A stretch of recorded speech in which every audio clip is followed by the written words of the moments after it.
Ya, shalom semuanya. Silakan duduk saudara. Ya, hari ini bukan Ibu Nani yang menyampaikan firman. Mungkin saudara ada yang bingung loh, ini siapa? Anak dan menantunya saudara. Ini adalah sebuah jatah buat saya dan Sofi. Kebetulan 4 hari yang lalu tiba-tiba Ibu Nani berkata, ayo nanti di kebaktian yang kedua kalian yang sharing firman. Ya, dengan Tuhan itu suka sekali dengan sakdek-sakdet ya saudara ya. Saya juga menerima dengan jatah yang sudah diberikan kepada kita dan saya percaya Tuhan akan memberikan dan menyampaikan firman dan akan berbicara pada pagi hari ini. Masih menyambung dengan tema yang tadi pagi sudah disampaikan oleh Ibu Nani. Itu adalah berkata tentang jatah yang bisa berpindah atau beralih saudara. Saudara, yang namanya jatah itu saudara, jatah itu bukan didapatkan karena sebuah kemampuan seseorang. Benar gak saudara? Yang namanya jatah itu diberikan karena ada belas kasihan atau ada sesuatu yang sudah ditentukan oleh pemimpin kita atau oleh orang yang di atas kita untuk kita. Betul? Jatah sekali lagi bukan karena kebaikan atau karena kemampuan kita. Tapi sekali lagi jatah diberikan menurut kemampuan kita. Ya. Seringkali kita berbicara tentang talenta. Jatah itu seperti talenta. Kita seringkali membaca di Alkitab ada orang yang diberi 5 talenta, ada yang diberi 2 talenta, ada yang 1 talenta. Dan kalau kita lihat seringkali kita menginterpretasikan yang namanya talenta itu adalah setara dengan jumlah. Makanya sering disebut kok Tuhan itu enggak adil sih, kenapa enggak semuanya dikasih 5? Atau kenapa enggak semuanya dikasih 1 aja, adil dong kalau seperti itu. Kenapa ada yang dikasih 5, ada yang dikasih 2, ada yang dikasih 1. Nah saudara, karena Tuhan ini tahu jatah atau kemampuan masing-masing orang itu berbeda. Di Alkitab dikatakan Tuhan tidak akan memberikan suatu jatah kalau engkau suatu istilahnya apa ya, beban atau pekerjaan kalau engkau tuh nggak sanggup melakukan. Contohnya saudara, saya punya anak saat ini yang paling kecil ada di sekolah playgroup. Saya ini akan sangat senang dan sangat bangga saat saya tanyain, ayo 1 tambah 1 berapa? Bisa jawab 2. Itu saya akan applause dan saya akan kasih penghargaan yang luar biasa dengan anak saya ini. Tapi coba saudara bayangkan saat engkau mempunyai anak yang sudah SMA. Ditanyain 1 tambah 1 berapa? 2. Saudara akan berikan penghargaan yang seperti saudara memberikan penghargaan ke anak kecil enggak? Enggak kan saudara? Karena apa? Karena kemampuannya berbeda. Talenta itu seperti itu saudara. Jadi jangan pernah kita menganggap kalau kita diberi 1 talenta itu enggak adil. Enggak saudara. Talenta itu berbicara tentang sebuah tanggung jawab. Bukan sebelah jumlah atau kepandaian atau kemampuan yang Tuhan percayakan dalam hidup kita. Saudara, ada suatu statement dalam sebuah film superhero. Kalau anak muda di sini mungkin semuanya pada tahu, pernah nonton yang namanya Spider-Man. Di situ dikatakan, great power come with great responsibility. Nah, kalau orang bicara sebuah kekuatan yang besar, itu selalu diikuti dengan tanggung jawab yang besar. Tapi ternyata itu bukan statement dari sebuah film, saudara. Itu adalah statement yang diambil dari Alkitab. Kalau kita baca, mari kita baca dalam Lukas 12 ayat 48b. Lukas 12 ayat 48b. Mungkin bisa ditampilkan? Ya. Saya bacakan ya. Setiap orang yang kepadanya banyak diberi, daripadanya akan banyak dituntut. Dan kepada siapa yang banyak dipercayakan, daripadanya akan lebih banyak lagi dituntut. Ini sebenarnya berbicara tentang talenta tadi. Great power come with great responsibility. Kalau engkau diberikan sebuah jatah yang besar, itu artinya ada sebuah tanggung jawab besar yang harus engkau kerjakan. Dan mungkin kalau engkau saat ini dipercayakan sesuatu yang mungkin menurut orang, jatah yang kecil. Saudara jangan berkecil hati. Karena Tuhan tidak melihat seberapa besar atau kecilnya bagian yang dipercayakan dalam hidupmu. Tapi bagaimana responsibility yang engkau ambil untuk sebuah tugas tersebut. Seringkali orang selalu terjebak dengan seperti ini. Kenapa kamu gak melayani Tuhan? Wah, aku gak bisa apa-apa. Nantilah kalau saya sudah punya karunia untuk bernubuat, untuk membangkitkan orang mati, baru saya akan melayani Tuhan. Atau mungkin kau berkata, oh nanti kalau aku dikasih suara yang bagus, baru aku akan melayani untuk menyanyi dan menyembah buat Tuhan. Atau mungkin kau boleh berkata, aduh Tuhan kalau engkau kasih aku Tuhan, hati untuk bisa berdoa dengan kuat dan bersyafaat dengan kuat, baru aku mau doa pelayanan, doa syafaat. Saudara, cara kerjanya bukan seperti itu. Cara kerjanya adalah engkau harus setia dengan perkara-perkara yang kecil. Maka engkau akan dipercayakan yang lebih besar lagi. Nah saudara, hari ini kita akan belajar dari seorang tokoh Alkitab. Saya percaya saudara sudah sering kali mendengar tentang Raja Saul. Di mana dia adalah seorang yang sebelum menjadi raja, dia adalah orang yang menurut pandangan orang dan semua orang mengakui dia mempunyai jatah yang besar. Karena dia dilahirkan walaupun dari suku yang terkecil, tapi dia lahir dari orang yang berada, orang kaya. Saul ini bukan dari orang yang istilahnya dari keluarga yang biasa-biasa, enggak. Dia dari keluarga terpandang, dia orang yang dilahirkan dari orang yang berada. Yang pertama itu, yang kedua dia mempunyai perawakan di atas rata-rata. Bahkan dikatakan di antara ribuan orang Israel, dia ini paling tinggi, badan paling tegap. Semuanya cuma sepundaknya saudara. Jadi mencolok sekali. Mempunyai jatah yang besar, tapi dianya sendiri tidak melihat kalau ada jatah yang besar dalam hidupnya. Buktinya apa? Saat dia akan ditahbiskan menjadi raja, dia malah ngumpet. Dia nggak pede.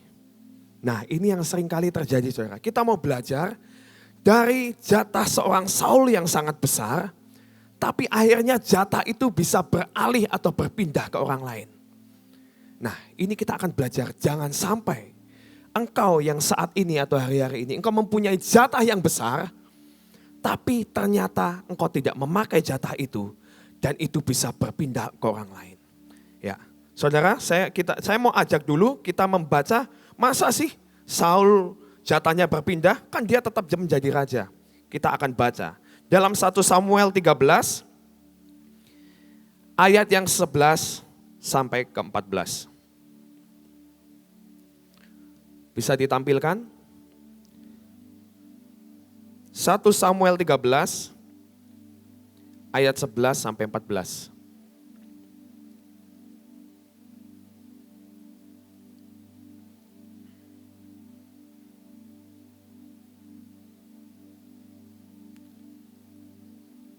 Ayat 13 aja, ayat 13 dan 14.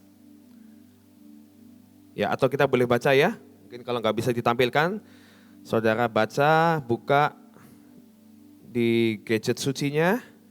Ya, 1 Samuel 13 ayat 13 dan 14. Kata Samuel kepada Saul, perbuatanmu itu bodoh. Engkau tidak mengikuti perintah Tuhan Allahmu yang diperintahkannya kepadamu. Sebab sedianya Tuhan mengokohkan kerajaanmu atas orang Israel untuk selama-lamanya. Tetapi sekarang kerajaanmu tidak akan tetap. Tuhan telah memilih seorang yang berkenan di hatinya, dan Tuhan telah menunjuk dia menjadi raja atas umatnya. karena engkau tidak mengikuti apa yang diperintahkan Tuhan kepadamu. Jadi ternyata Saul ini mempunyai jatah kerajaan yang akan dikokohkan oleh Tuhan harusnya sampai kapan? Sampai selama-lamanya. Tapi karena apa? Karena dia tidak mengikuti apa yang diperintahkan Tuhan, maka jatah itu berpindah ke orang lain yang bernama Daud. Kita mau belajar hari ini. Satu, jatah boleh bisa berpindah saat kita tidak taat melakukan bagian kita. Ingat saudara, yang pertama apa? Jatah bisa berpindah saat kita tidak taat melakukan apa yang menjadi bagian atau perintah Tuhan dalam hidup kita. Hari itu harusnya seorang Raja Saul, tugasnya seorang raja, dia harusnya memerintah, memberikan perintah dan apa? Mengatur strategi, saudara. Tapi apapun alasannya, karena sebuah keadaan. Dan saat itu bangsa Israel dalam keadaan yang sangat terjepit. Dan dia saat itu sedang menantikan Samuel untuk datang. Karena sudah ada perintah, nanti kamu tunggu ya. Aku nanti akan datang terlebih dahulu sebelum engkau berperang. Aku akan menaikkan korban bakaran, memintakan pengampunan atas umatku, baru engkau berperang. Dan ternyata karena keadaan yang terjepit, apapun itu alasannya saudara. Saat ada sebuah perintah Tuhan dan ada sebuah tugas yang harusnya tidak engkau kerjakan. Tapi engkau melakukan apa yang bagian yang tidak engkau kerjakan. Itu membuat jatah itu bisa berpindah. Harusnya seorang raja tidak boleh menaikkan korban di hadapan Tuhan. Itu adalah bagiannya seorang imam. Itu adalah bagiannya Samuel. Tapi saat itu karena keadaan yang terjepit dan saat itu dia pikir udahlah sama aja. Toh aku juga sering melihat para imam menaikkan korbannya gitu-gitu aja. Korban disembelih, menaikkan doa-doa, bisalah aku juga bisa melakukan. Itu yang dipikir oleh seorang Saul. Tapi ternyata itu tidak berkenan di hadapan Tuhan. Saudara, ini lebih tentang ketaatan. Seberapa engkau taat akan melakukan setiap jatah yang Tuhan berikan dalam hidupmu. Saudara, ada seorang pemain bola. Dia adalah seorang yang sangat bertalenta. Tapi selain bertalenta, seringkali dia ini adalah kelemahannya adalah dia adalah orang yang tidak bisa diatur oleh pelatihnya. Saat pelatihnya memanggil untuk sebuah pertandingan untuk tim nasionalnya. Dan dia sebenarnya udah tahu ini adalah pemain yang jago. Pemain yang sangat baik. Tapi dia tidak pernah bisa melakukan atau taat dengan perintah yang diberikan kepadanya. Seringkali saat semua orang harus berlatih jam 5 pagi. Dia datangnya dengan seenaknya sendiri, dia datang jam 7 pagi. Ketika ditanya, kenapa kamu datang jam 7 pagi? Kan engkau harusnya tahu, ini harusnya kita latihan jam 5 pagi. Kenapa engkau jam 7 pagi? Ya saya tadi malam habis pesta-pesta, saya habis minum-minum. Toh aku akan bermain dengan baik. Engkau sudah tahu skillku, engkau sudah tahu kepandaianku. Aku akan bekerja dengan keras, tenang aja. Tapi saudara, ini tidak bisa ditolerir oleh pelatih manapun. Dan sampai akhirnya seorang yang mempunyai talenta yang sangat hebat, saat dia tidak bisa diatur oleh pelatihnya, akhirnya dia tidak pernah bisa bermain untuk tim nasional. Dicoret saudara. Kita harus tahu ada bagian yang harus kita kerjakan masing-masing. Jangan pernah engkau iri dengan bagian orang lain, saudara. Jangan pernah engkau iri. Karena saat engkau mengingini bagian orang lain, mungkin seringkali kita melihat, aduh, aku kok kerjanya seperti ini ya. Andaikan saya kerja seperti orang itu, kan enak ya. Nah, seringkali seperti itu, saudara. Saya mau cerita sedikit. Saat ini saya masih bekerja sekuler, saudara. Saya mengerjakan jadi kontraktor interior desain. Ya, sampai suatu waktu itu saya sudah mengerjakan bagian itu mungkin 9 tahun, saudara. Tahun 2016, saya ini mendapatkan sebuah tawaran. Saat itu saya mempunyai klien yang akan membuka akan sebuah kafe, restoran.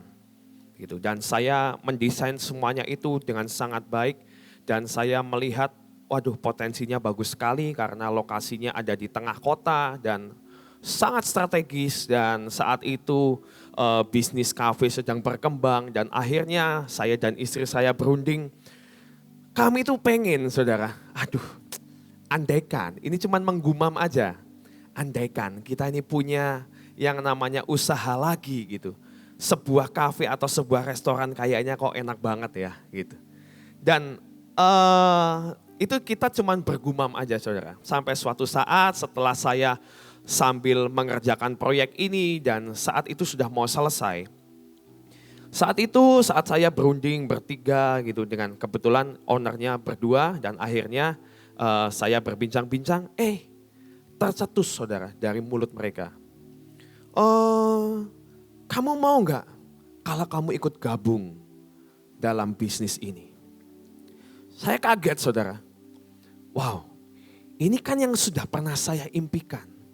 Saya ini saya dan istri saya ini pernah membicarakan hal ini dan ini adalah salah satu keinginan kita. Dan saya pikir ini baik, prospeknya sangat baik. Saya ngelihat lokasinya sangat strategis, desainnya juga bagus, makanannya juga menarik. Saya rasa ini akan bagus dan ini akan menjadi bisnis yang menjanjikan di kota Cirebon saat itu. Dan setelah itu mungkin ini jatah yang Tuhan berikan buat saya kali ya. Waktu itu saya pulang, saya bicara dengan istri saya, Non, ini ada tawaran sesuai dengan keinginan kita. Apa? Kamu mau nggak kalau kita ikut join dalam bisnis restoran ini? Dan akhirnya istri saya langsung yang tadinya udah ngantuk langsung bangun. Ya, mau. Tanpa tanya Tuhan saudara, anak hamba Tuhan gak tanya Tuhan langsung ngomongnya apa? Mau. Setelah itu saudara, karena di hati ini sudah ada kecenderungan atau sudah ada kecondongan. Waktu itu kita menghadap sama orang tua kita juga hadap ke Ibu Nani. Dan ayo mah, tolong doakan. Ini kok ada prospek menarik. Dan kayaknya ini sesuai dengan keinginan kita. Saat itu kita berdoa bertiga. Dan waktu itu Ibu Nani dapat firman Tuhan seperti ini. Saya melihat ya usaha kamu ini ya. Seperti ada gua yang gelap. Tapi di dalamnya ada permata. Ada gua yang gelap tapi ada permata. Ini adalah bisnis kamu. Setelah singkat cerita setelah amin gitu ya. Saya dan Sofi ini bisa gak melihat gua yang gelap loh saudara. Saya itu cuman melihatnya apa? Ada permata. Karena kita sudah mempunyai agenda. Kita sudah mempunyai keinginan. Nah saat itu kita juga berpikir ya guanya gelap tapi ada permata ya. Kalau kita bisa mencari permata itu di dalam gua yang gelap pasti kita akan mendapatkan berkat itu. Saudara bayangkan saudara, gua itu bukan cuman sekotak kecil ini kan saudara. Itu bisa saya gak berpikir, gua itu kan sesuatu yang besar. Bayangkan gua yang gelap ada permata saudara. Kalau saudara gak pakai senter aja saudara, mau cari permata itu di gua yang gelap, gampang atau susah saudara? Susah saudara. Ya, itu seperti mencari jarum ditumpukan jerami, susah banget. Tapi saat itu karena saya melihat kok orang kok kayaknya kok bisnis restoran enak. Kayaknya bisa makan sendiri, di restoran sendiri. Dan kayaknya kok rame terus ya, kafe-kafe kok pada rame terus. Dan saya ambil saudara, saya menjalani bisnis ini. Waktu di awal-awal saya melihat sebuah 6 bulan awal itu saya melihat sebuah fenomena atau berkat yang luar biasa yang mengalir lewat bisnis ini. Bahkan waktu itu kita berpikir wah enak banget ya ternyata ya bisnis restoran. Gak salah ini saya bisnis restoran. Gitu. Kita harusnya buka cabang lagi aja. Gitu. Saudara itu yang namanya uang itu di pembukuan itu kelihatannya besar sekali saudara. Tapi saudara saya mau bersaksi saat ini. Saya gak pernah menikmati saudara. Itu benar-benar cuman ada di pembukuan nilainya. Tapi kita gak pernah bisa menikmati yang namanya keuntungan itu. Bahkan setelah berjalannya waktu saya menjalankan itu sekitar 2 tahun. Setelah di total ya memang sih kita gak sampai rugi enggak gitu. Tapi saat itu setelah berjalannya waktu 2 tahun. Karena ada suatu masalah, ya bukan masalah sih sebenarnya, karena ada satu rekan kita yang meninggal. Akhirnya saya kayaknya juga gak sanggup meneruskan bisnis ini. Karena bisnis utama saya ada di kontraktor interior. Dan akhirnya kita putuskan udahlah stop. Tapi kita minta ampun sama Tuhan. Tuhan ampuni Tuhan. Seringkali aku mengingini yang bukan jatahku. Engkau sudah memberikan jatah kepadaku untuk aku harus mengerjakan interior ini. Kok melihat yang bukan jatahku. Saya kerjakan saudara, itu yang namanya benar-benar. Saya gak nikmati saudara. Keuntungannya cuman ya sedikit saudara. Tidak sebanding dengan capeknya dan kerja keras yang harus saya keluarkan. Effort yang harus saya keluarkan. Jadi sini saya mau katakan, kalau bukan jatahmu, jangan pernah engkau berusaha untuk melakukan. Karena itu semuanya tidak akan mendatangkan kebaikan. Saul di sini berusaha. Dia ingin untuk melakukan apa yang menjadi bagian Samuel. Tapi Tuhan tidak berkenan. Dan bahkan itu sampai membuat jatahnya harus dipindahkan ke seorang Daud. Nah kita mau kembali, kita mau belajar dari Daud. Kenapa Daud kok bisa beralih dari jatah? Daud itu kan seorang yang tidak pernah dianggap saudara sama keluarganya. Dari semua saudara-saudaranya dia adalah satu anak yang tidak pernah dianggap. Bahkan saat Samuel datang ke keluarganya, karena Tuhan berkata ada seorang yang sudah aku pilih dalam keluarga Isai. Tapi saat itu, saat dikumpulkan anak-anaknya dan dipanggil satu persatu, bahkan ayahnya sendiri tidak pernah mengikutkan Daud untuk dijejerin sama saudara-saudaranya. Dia nggak dianggap. Bahkan saat saudara-saudara yang lain disuruh, ayo kamu jadi tentara, kamu jadi pahlawan. Dia enggak.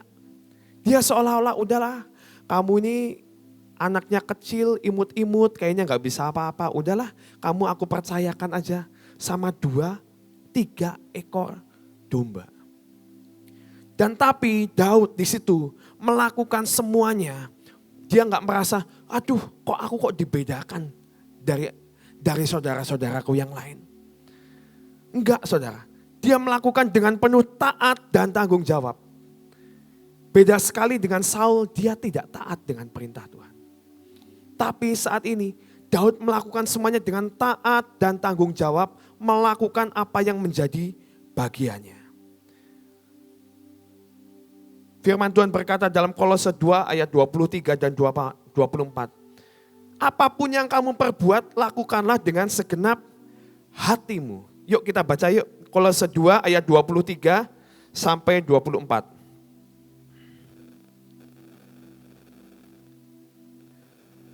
Saat kita melakukan segala sesuatu, berapapun itu jatah yang diberikan dalam hidupmu, mari lakukan dengan segenap hatimu. Kolose 2 ayat 23 dan Bukan Kolose 2 ayat 23. Bentar.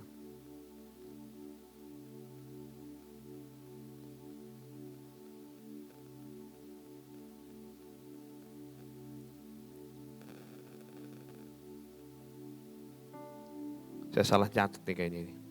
Ya.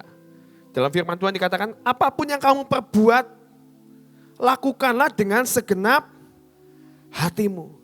Karena dari Tuhan, kamu akan menerima bagian upah, saudara. Jadi saat engkau melakukan bagianmu dengan segenap hati, Tuhan itu yang akan memberikan upah kepadamu. Walaupun mungkin saat ini yang dipercayakan Tuhan dalam hidupmu cuma 1. Engkau tidak dipercayakan 5. Tapi saat engkau melakukan bagianmu dengan taat dan setia, maka itu jatah akan bisa berpindah kepadamu. Jatah yang 5 itu bisa berpindah kepadamu saat engkau melakukan dengan segenap hati, dengan taat dan setia. Itu yang pertama, saudara, tentang ketaatan. Yang kedua, kita belajar kenapa Saul sampai jatahnya itu dipindahkan. Karena dia memakai cara pikir sendiri. Dia tidak mengandalkan Tuhan. Ya. Dalam 1 Samuel 13 ayat 11 sampai 12. 1 Samuel 13 ayat 11 sampai 12 kita mau baca. 1 Samuel 13 ayat 11 dan 12. Tetapi kata Samuel, apa yang telah kau perbuat? Jawab Saul. Karena aku melihat rakyat itu berserak-serak meninggalkan aku.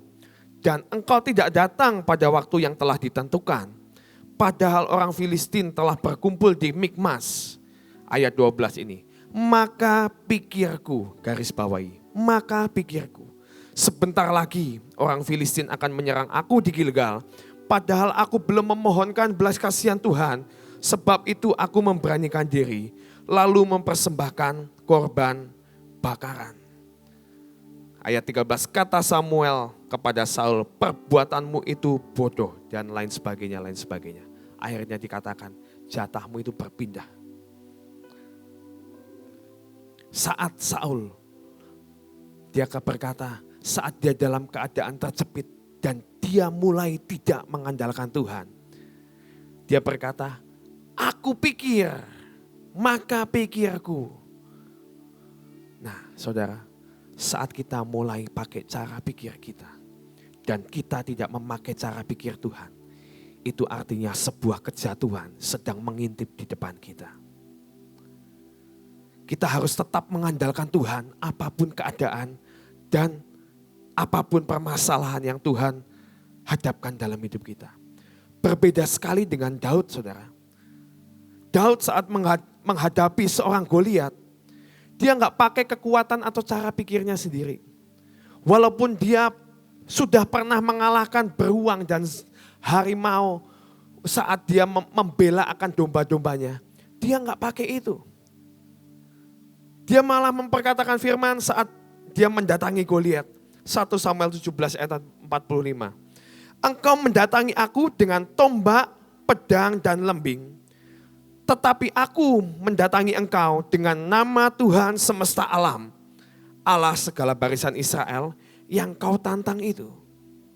Nah, beda sekali, saudara. Daud tidak memakai dengan cara pikir, dengan keberhasilan yang sudah dilakukan sebelum-sebelumnya. Tapi dia mendatangi Goliat dengan mengandalkan Tuhan. Aku enggak bawa senjata. Tapi Goliat, engkau harus tahu yang berdiri di belakangku itu adalah Tuhan yang akan menyertai aku. Padahal Saul juga sudah mendapatkan janji yang sama, saudara. Saat Samuel menubuatkan dia, dan Samuel sudah memperkatakan engkau nanti akan menjadi orang yang dipilih. Dia menubuatkan bahwa nanti engkau akan bertemu dengan orang-orang dan lain sebagainya. Dan saat nanti setelah itu roh Tuhan akan hingga padamu. Apapun yang engkau lihat, engkau kerjakan, kerjakanlah. Karena Allah menyertai engkau mulai dari sekarang. Itu janjinya sebenarnya sama saudara dengan Daud. Tapi Saul tidak bisa melihat dan Saul tidak bisa mempercayai kalau Tuhan menyertai dia. Dia mulai mengandalkan Tuhan dan dia mulai memakai akan cara pikir manusia, tidak memakai cara pikirnya Tuhan.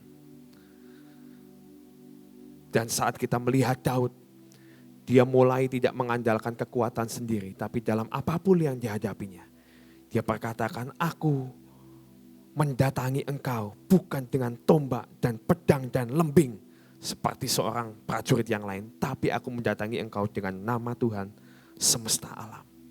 Dia mengandalkan Tuhan lebih dari segalanya. Dan Tuhan memberikan kemenangan dalam hidupnya. Yeremia 17 ayat 7-8 berkata, diberkatilah orang yang mengandalkan Tuhan, yang menaruh harapannya pada Tuhan.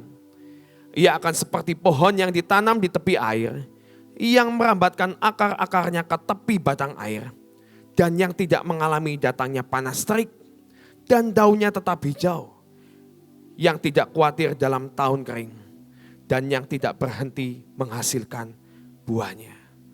Mari saudara, hari ini saudara, jatah bisa berubah, tapi jangan sampai jatahmu itu beralih ke orang lain atau Tuhan memalingkan muka dari hidup kita. Mari kita mau belajar untuk tetap taat dan setia yang pertama. Dan yang kedua, kita harus tetap mengandalkan Tuhan. Supaya walaupun mungkin jatahmu hari ini kecil, tapi tetaplah percaya. Tuhan akan memberikan perkara yang lebih besar saat engkau percaya dan mengerjakan hal yang kecil dengan setia. Amin saudara. Mari saya undang semuanya bangkit berdiri. Kita akan menyanyikan lagu Ku Percaya Kau Tuhan yang tak pernah gagal. Ku percaya Kau Tuhan yang tak pernah gagal, menjadikanku lebih dari pemenang. Ku percaya Kau Tuhan yang tak pernah lalai, menepati janji-janjimu. Ku percaya Kau Tuhan yang tak pernah gagal, menjadikanku lebih dari pemenang. Ku percaya Kau Tuhan yang tak pernah lalai, menepati janji-janji. Ku percaya Kau Tuhan yang tak pernah gagal, menjadikanku lebih dari pemenang. Mari saudara, ingat bahwa jatahmu adalah menjadi seorang champion. Jatahmu adalah menjadi seorang pemenang. Mungkin hari ini kau melihat tidak seperti yang kau lihat. Mungkin hari ini kau melihat jauh dari yang sebaliknya. Tapi tetaplah kerjakan apa yang menjadi bagianmu. Sebab Tuhan sedang menyediakan kemenangan demi kemenangan. Ada jatah yang besar yang Tuhan akan berikan dalam hidupmu. Percayalah, jatah sebagai seorang pemenang, Tuhan yang akan menjadikan engkau lebih dari pemenang.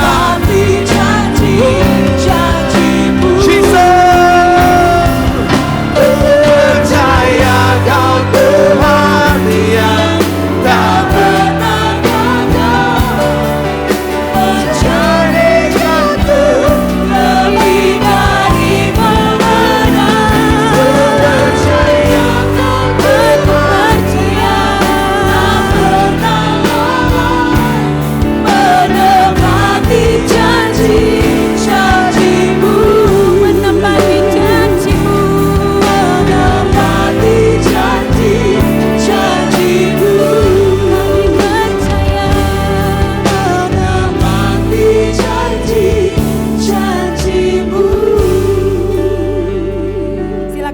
saudara, kita berlanjut ke part kedua. Gak boleh ngantuk ya. Terima jatah double porsi hari ini, amin. Ya. Oke, khotbahnya bersambung saudara ya. Yang pertama, tadi pagi Ibu Nani berkhotbah tentang jatah yang bisa beralih karena kemalasan. Ya, jatah yang bisa beralih karena kemalasan. Lalu tadi suami saya, jatah yang bisa beralih karena apa? Tidak taat. Karena tidak percaya, pakai cara pikir sendiri. Nah, saya sambung hari ini tetap tentang jatah yang bisa berubah dan beralih. Karena apa? Karena tidak percaya sama cara Tuhan. Ya. Jadi di dalam Alkitab ini ada berbagai cerita tentang bagaimana Tuhan itu menyatakan rencana dan jalannya. Tapi ada orang yang percaya sama cara Tuhan dan ada orang yang gak percaya sama cara Tuhan. Dan orang yang percaya sama cara-cara kerja Tuhan adalah mereka yang menikmati bagiannya.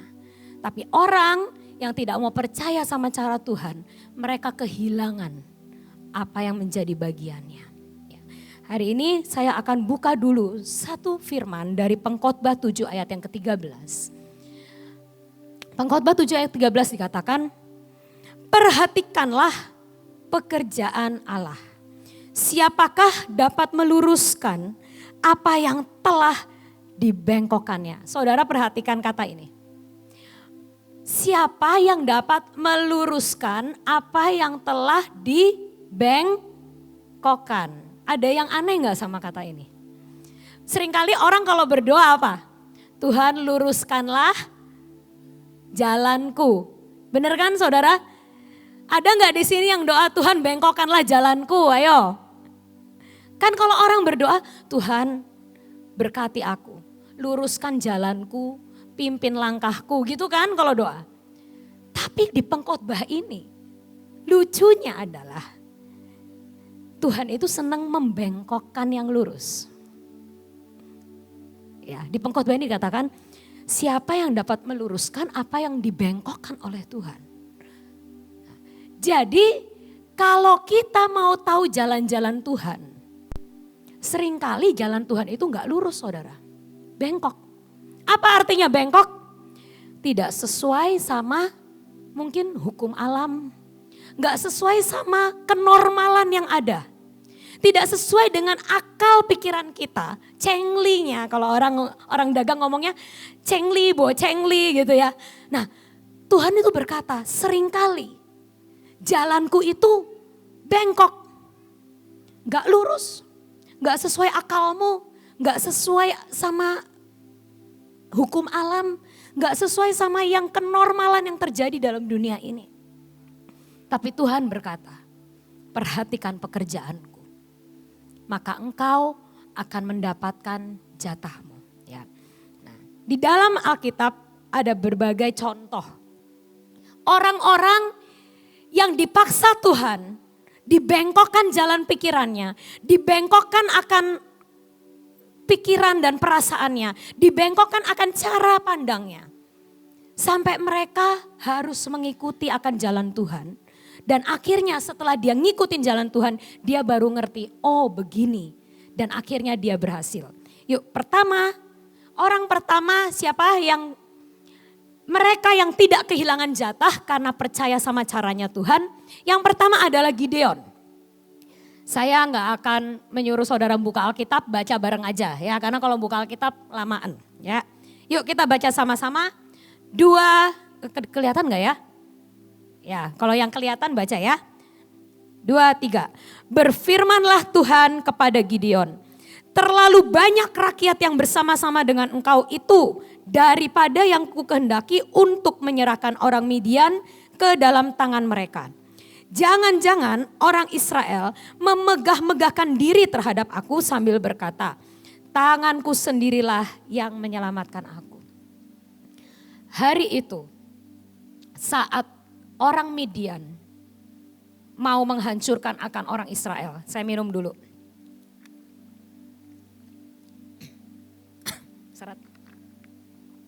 Saat orang Midian datang Dan Gideon disuruh Tuhan untuk melawan orang Midian. Jumlahnya orang Midian itu tidak sedikit. Di dalam pikiran Gideon, dan Gideon itu bukanlah pahlawan perang, panglima perang yang berpengalaman loh saudara-saudara. Hari itu adalah perang pertama dia menghadapi Midian. Dia bukan orang yang pengalaman dulu-dulu sudah pernah menang perang, no. Dia adalah orang yang baru dipilih Tuhan untuk menghadapi.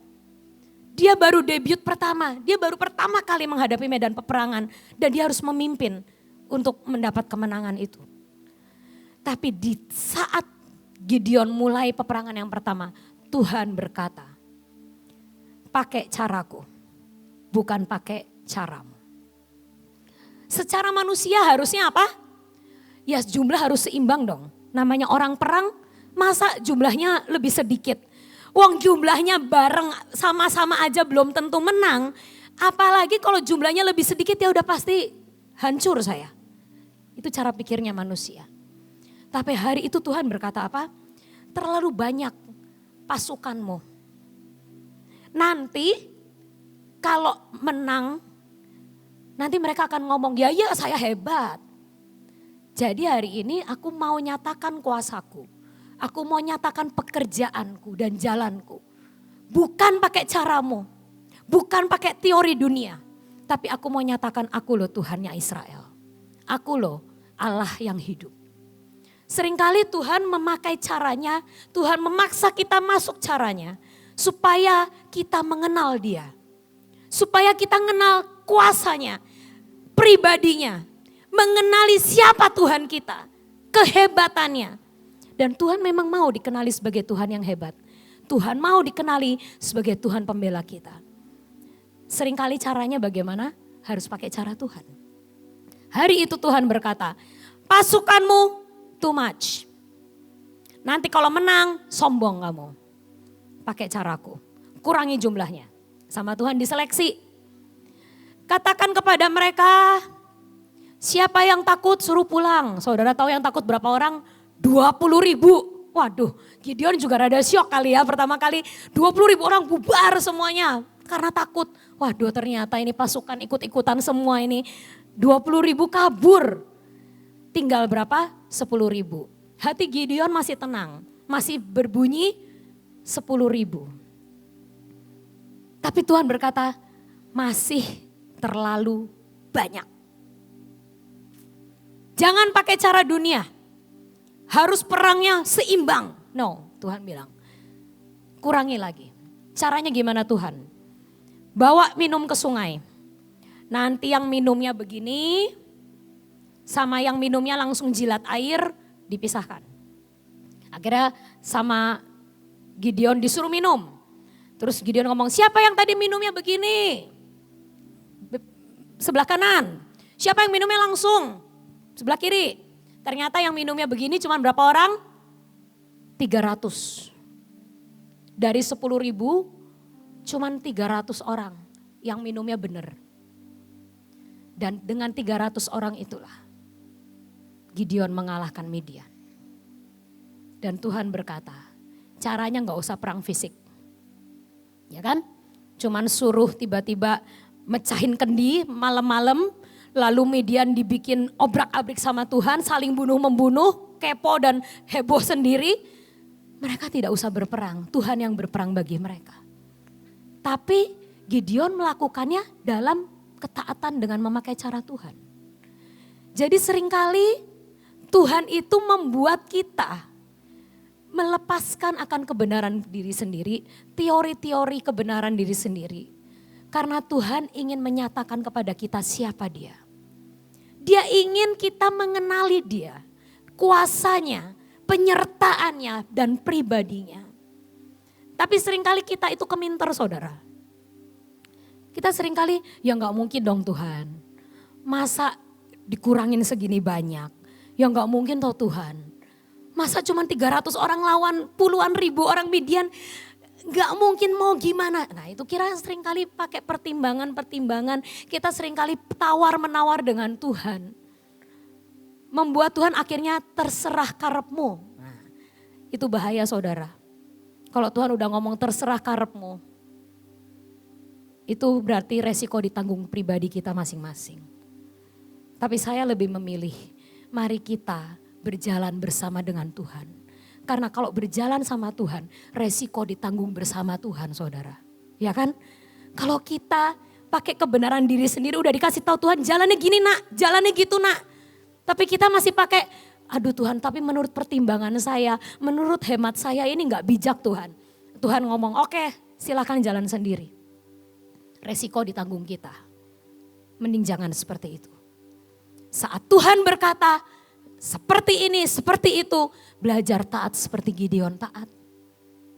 Kurangi jumlahnya, sekian jumlahnya. Belajar berjalan dengan cara Tuhan. Maka Tuhan akan menyatakan siapa dia. Allah Israel yang melindungi kita. Amin. Yang kedua, ada orang kedua yang mengalami jatah yang full. Karena dia taat sama Tuhan, yaitu Nabi Elia. Kita baca dari 1 Raja-Raja 17. Ayat yang ketiga dan yang keempat.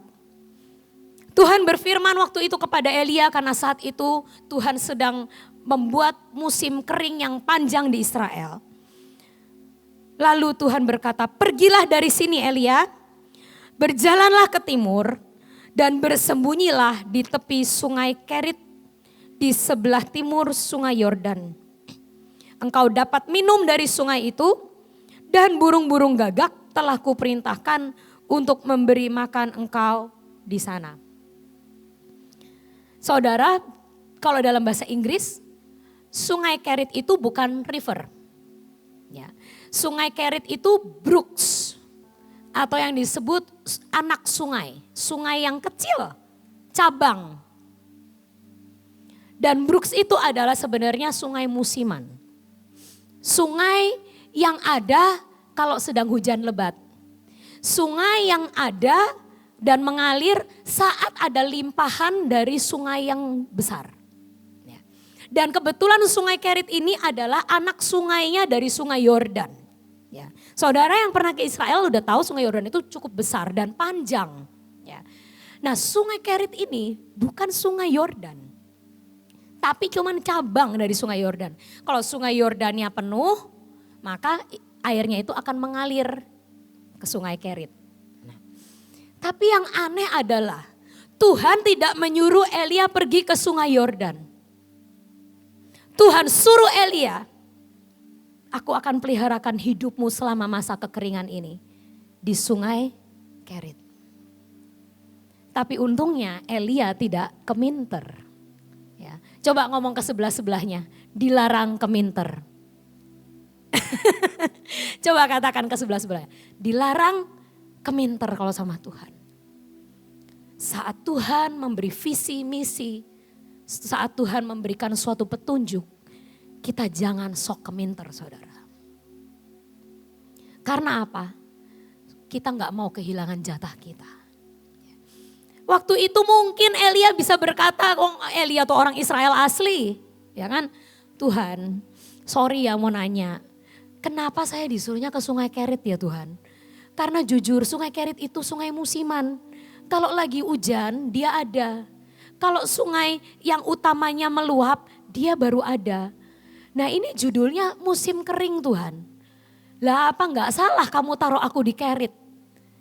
Kalau musim kering, yang kering itu adalah ya sungai Kerit itu dulu kering. Baru sungai Yordan. Karena sungai Yordan airnya berlimpah ruah. Tapi kenapa kau suruh aku ke sungai kecil? Ke sungai yang gampang kering.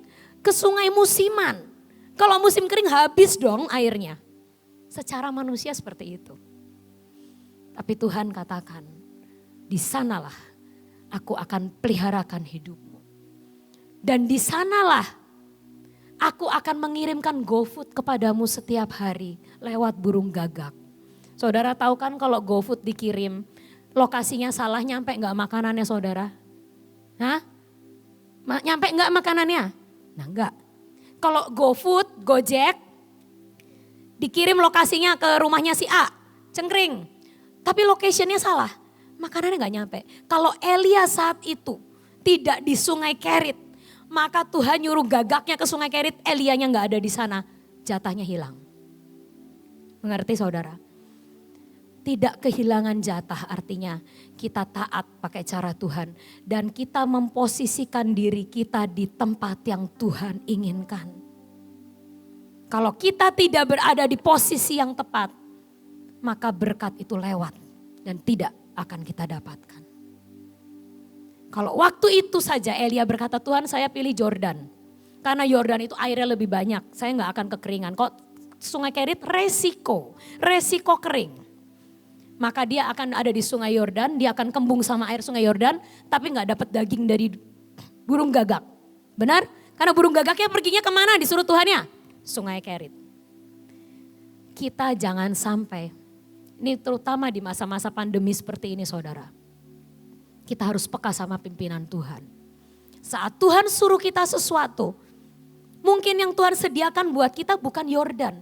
Sepertinya Tuhan sediakan usaha di tepi Sungai Kerit. Tapi kalau itu berasal dari Tuhan, kerjakan dengan kesungguhan hati. Maka berkat itu dan jatah kita tidak akan lewat dari kita. Saya mengalami hal ini.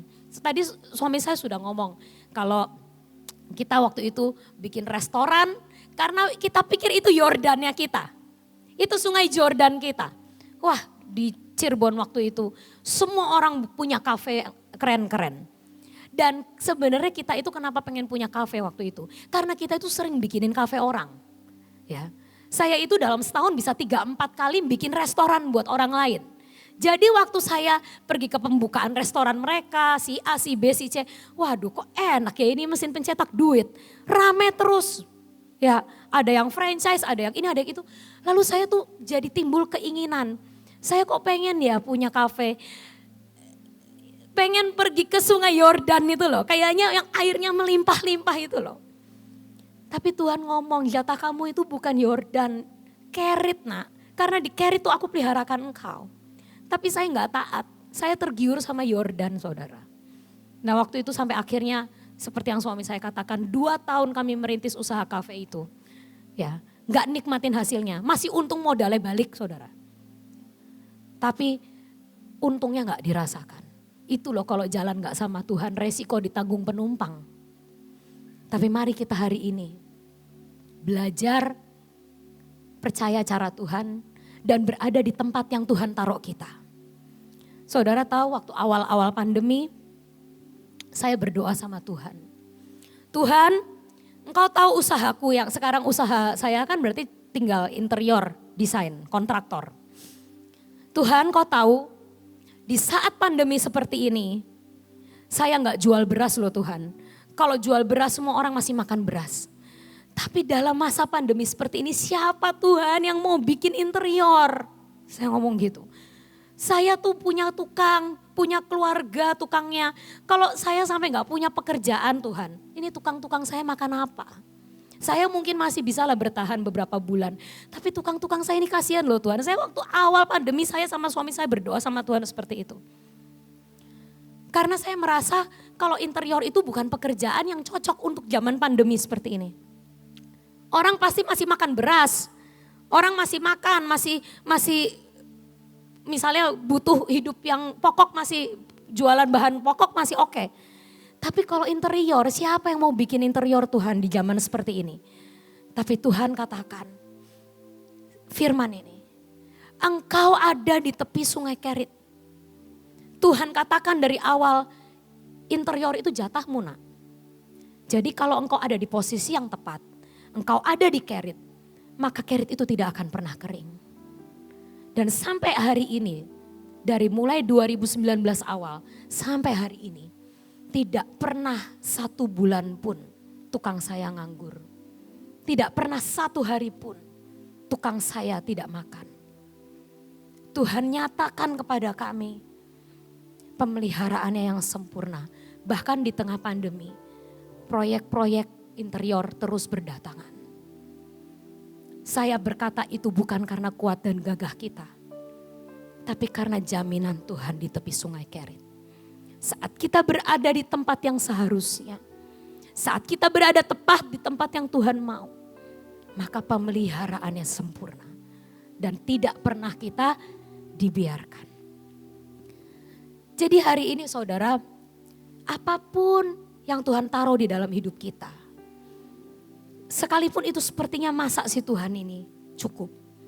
Tapi kalau memang itu yang Tuhan suruh, tetap berada di sana. Mungkin ada visi misi hidupmu yang hari ini gak jelas. Tuhan, kenapa kok engkau taruh aku di sini? Tapi saudara tahu persis memang Tuhan mau engkau di sana. Jalani dengan setia. Karena itu adalah sungai Keritmu. Kalau engkau keluar dari sungai Kerit, resiko ditanggung sendiri.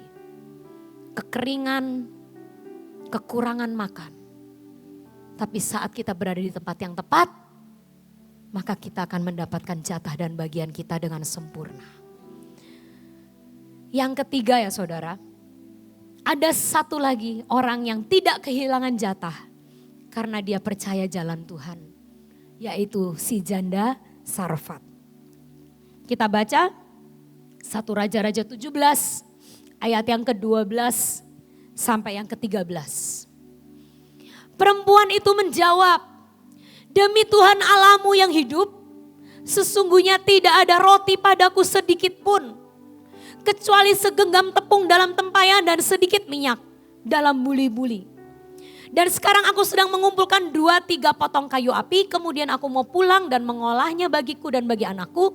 Dan setelah kami memakannya, maka kami akan mati. Tetapi Elia berkata kepadanya, janganlah takut, pulanglah, buatlah seperti yang kau katakan, tetapi buatlah lebih dahulu bagiku sepotong roti bundar kecil daripadanya, bawa kepadaku, kemudian barulah kau buat bagimu dan bagi anakmu. Janda Sarfat ini bukan orang Israel, saudara. Jadi dia sebenarnya tidak mengenal siapa Allah Israel itu. Tapi hari itu Tuhan menantang dia untuk melakukan sesuatu yang di luar kebiasaannya dan di luar cara pikirnya. Karena apa? Karena Tuhan sebenarnya memperhatikan hidupnya dan Tuhan berbelas kasihan sama dia. Dan Tuhan ingin memeliharakan hidup si janda Sarfat ini. Tuhan sampai menggugah Elia dari kenyamanannya hanya untuk pergi kepada janda ini karena Tuhan mau peliharakan hidupnya. Tapi seringkali sebelum Tuhan memberkati kita, sebelum Tuhan melimpahkan segalanya kepada kita, ada sesuatu di dalam sini yang Tuhan mau ubah. Ada sesuatu di dalam sini yang Tuhan mau change. Dan itu yang Tuhan lakukan kepada si janda Sarfat ini. Tuhan berkata hari itu, teorinya kalau kamu hari ini tidak makan sama anakmu, besok engkau mati. Ini adalah makanan terakhirmu. Tapi Tuhan tantang, mau gak engkau memberikan makanan terakhirmu buat Nabi Elia? Nabi Elia berkata, bikin dulu buat saya. Beri dulu, maka engkau akan diberi. Teori ini kalau kita orang Kristen kita sering dengar. Tapi janda ini bukan orang Israel dan dia bukan orang yang percaya Tuhan. Tapi hari itu Elia berkata, maukah engkau percaya? Tuhan berkata, beri kepadaku dulu. Your last meal, makanan terakhirmu itu. Dan kau akan menerima berlimpah-limpah. Janda itu berkata, saya ini udah terakhir loh Pak. Ini adalah makanan terakhir saya yang saya akan makan bersama anak saya. Lalu saya pasti mati habis ini, sudah tidak ada makanan lagi. Tapi hari itu Elia berkata, firman Tuhan katakan, beri dulu. Perubahan pola pikir, perubahan kebenaran diri sendiri. Seringkali Tuhan mau melimpahkan sesuatu kepada kita, tapi cara pikir kita terlalu sempit.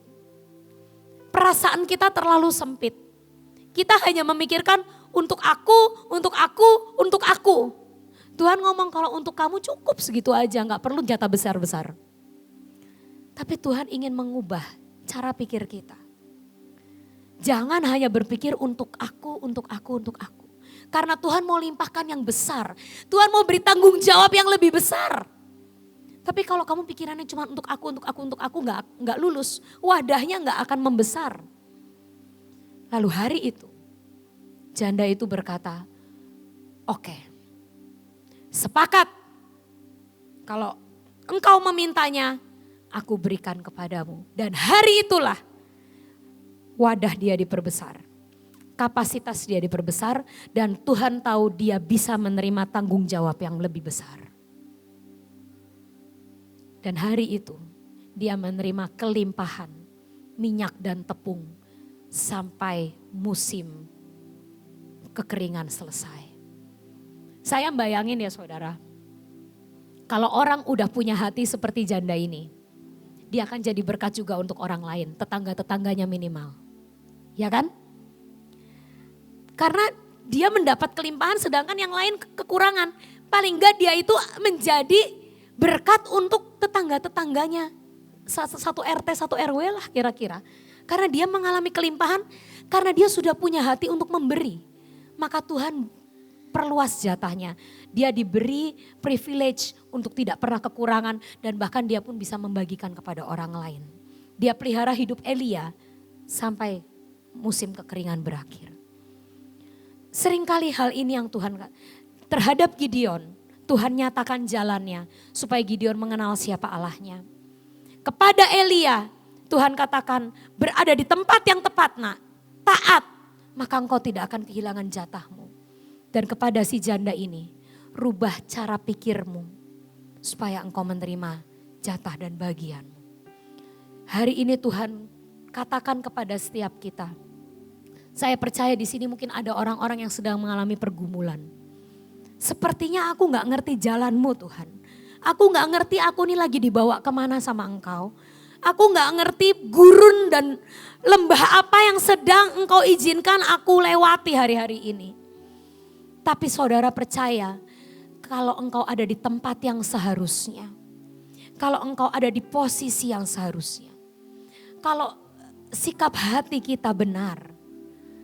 Kalau kita tetap mempercayai siapa Allah kita. Kita sekali-kali tidak akan pernah kehilangan jatah bagian yang sudah Tuhan tentukan.